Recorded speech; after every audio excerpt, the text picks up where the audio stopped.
비사감과 러브레터. 현진건.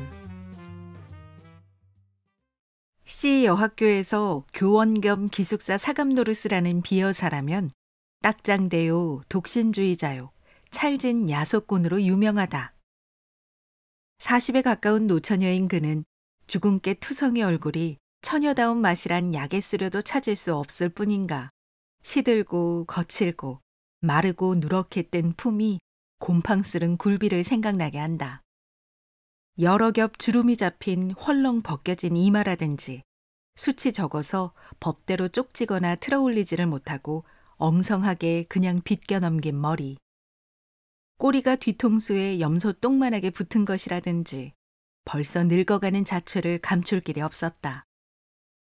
뾰족한 입을 앙다물고 돋보기 너머로 쌀쌀한 눈이 노릴 때엔 기숙생들이 오싹하고 몸서리를 치리만큼 그는 엄격하고 매서웠다. 이 비여사가 즐겁을 하다시피 싫어하고 미워하는 것은 소위 러브레터였다. 여학교 기숙사라면 의뢰의 그런 편지가 많이 오는 것이지만 학교로도 유명하고 또 아름다운 여학생이 많은 탓인지 모르되 하루에도 몇 장씩 죽느니 사느니 하는 사랑 타령이 날아들어왔었다. 기숙생에게 오는 사신을 일일이 검사하는 터이니까 그따위 편지도 물론 비여사의 손에 떨어진다. 달짝지근한 사연을 보는 족족 그는 더할 수 없이 흥분되어서 얼굴이 불그락 푸르락 편지를 든 손이 발발 떨리도록 성을 낸다. 아무 까닭 없이 그런 편지를 받은 학생이야말로 큰 재변이다. 하악하기가 무서웁게 그 학생은 사감실로 불리어 간다. 분해서 못 견디겠다는 사람 모양으로 새근새근하며 방안을 왔다 갔다 하던 그는 들어오는 학생을 잡아먹을 듯이 노리면서 한 걸음 두 걸음 코가 맞닿을 만큼 바싹 다가들어서 딱 마주선다. 웬 영문인지 알지 못하면서도 선생의 기색을 살피고 겁부터 집어먹은 학생은 한동안 어쩔 줄 모르다가 간신히 모기만한 목소리로 저를 부르셨어요? 하고 묻는다. 그래, 불렀다 왜? 팍 무는 듯이 한마디를 하고 나서 매우 못마땅한 것처럼 교의를 우당퉁탕 당겨서 철썩 주저앉았다가 학생이 그저 서 있는 걸 보면 장승이냐? 왜 앉지를 못해? 하고 또 소리를 빽 지르는 법이었다. 스승과 제자는 조그마한 책상 하나를 세에 두고 마주 앉는다. 앉은 뒤에도 네 죄상을 네가 알지?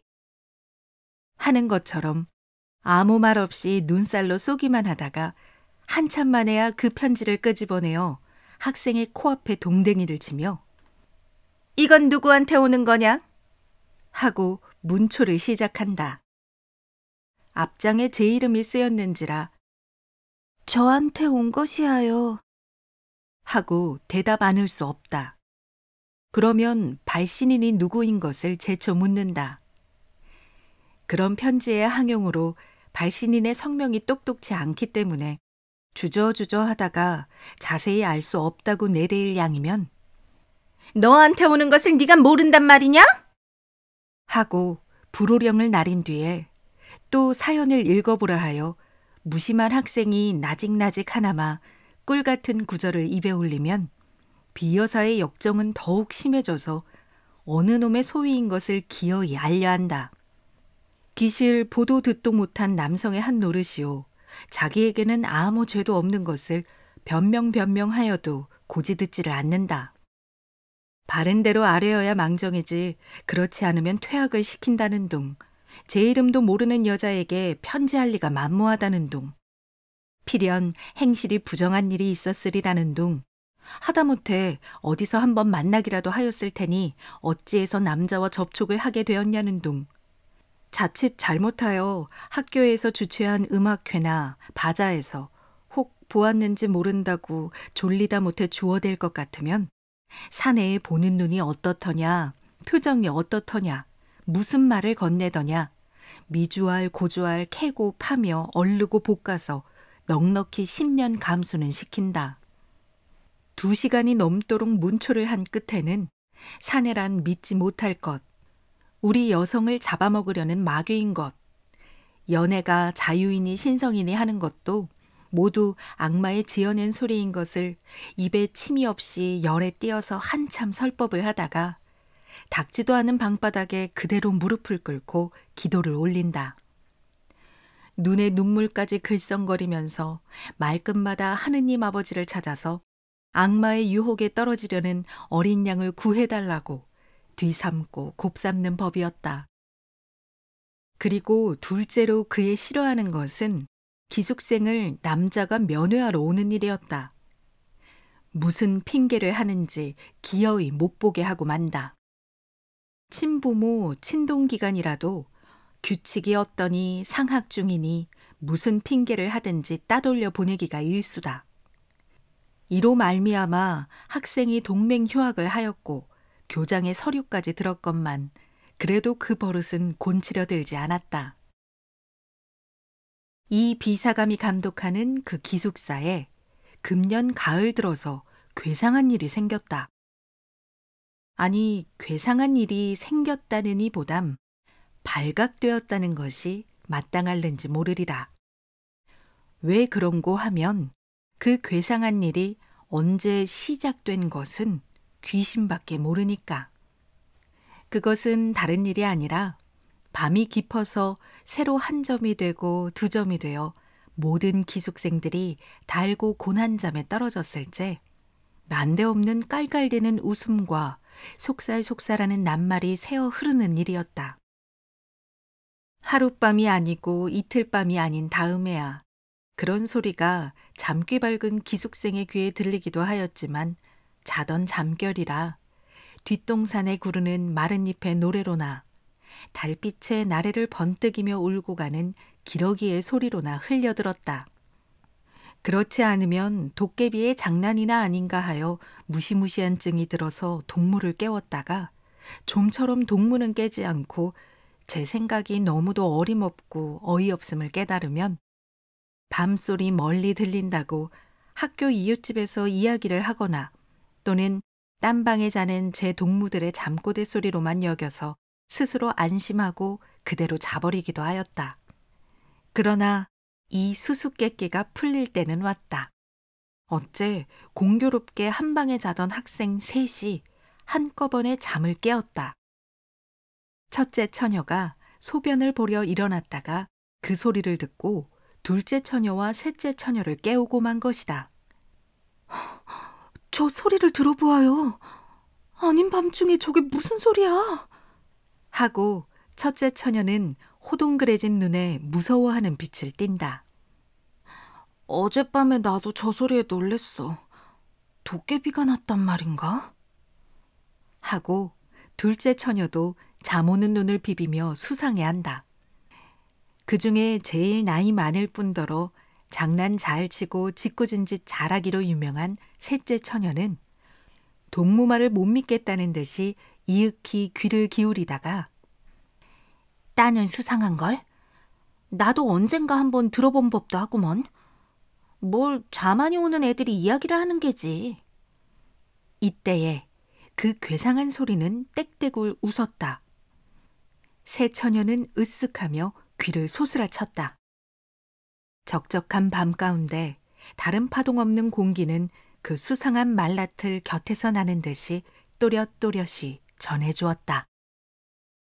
태운 씨, 그러면 자기 좋을까요? 간드러진 여자의 목소리다. 경숙 씨가 좋으시다면 내야 얼마나 기쁘겠습니까? 오직 경숙 씨에게 바친 나의 타는 듯한 가슴을 인제야 아셨습니까? 정열에 띈 사내의 목청이 분명하다. 한동안 침묵. 인제 그만 놓아요.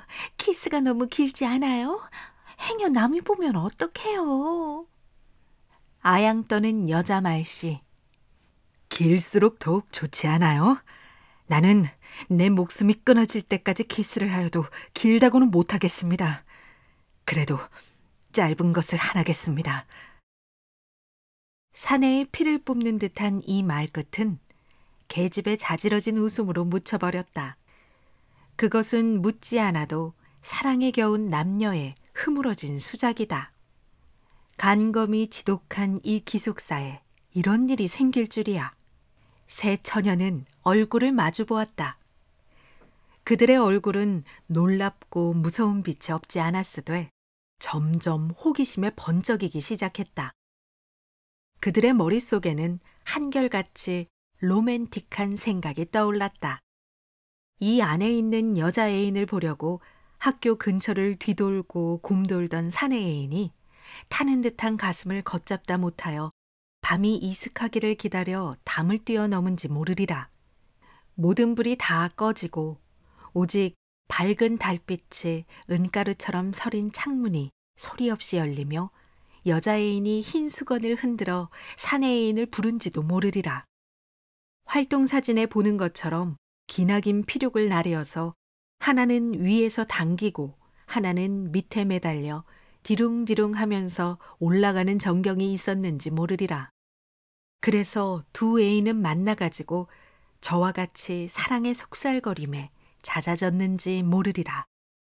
꿈결 같은 감정이 안개 모양으로 흐릿하게 무지개 모양으로 부시게 세 처녀의 몸과 마음을 휩싸 돌았다. 그들의 뺨은 후끈후끈 달았다. 괴상한 소리는 또 일어났다. 난 싫어요. 난 싫어요. 당신 같은 사내는 난 싫어요. 이번에는 매몰스럽게 내어대는 모양. 나의 천사, 나의 하늘, 나의 여왕, 나의 목숨, 나의 사랑, 나를 살려주어요. 나를 구해주어요. 사내에 애를 조리는 간청. 우리 구경 가볼까? 짓궂은 셋째 처녀는 몸을 일으키며 이런 제의를 하였다. 다른 처녀들도 그 말에 찬성한다는 듯이 따라 일어섰으되 의아와 공구와 호기심이 뒤섞인 얼굴을 서로 교환하면서 얼마쯤 망설이다가 마침내 가만히 문을 열고 나왔다. 쌀벌레 같은 그들의 발가락은 가장 조심성 많게 소리나는 곳을 향해서 곰실곰실 기어간다. 컴컴한 복도에 자다 일어난 세 처녀의 흰 모양은 그림자처럼 소리 없이 움직였다. 소리 나는 방을 어렵지 않게 찾을 수 있었다.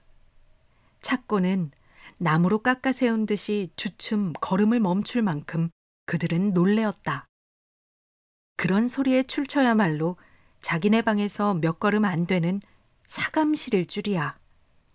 그렇듯이 사내라면 못 먹어 하고 침이라도 베앗을 듯하던 비여사의 방일 줄이야.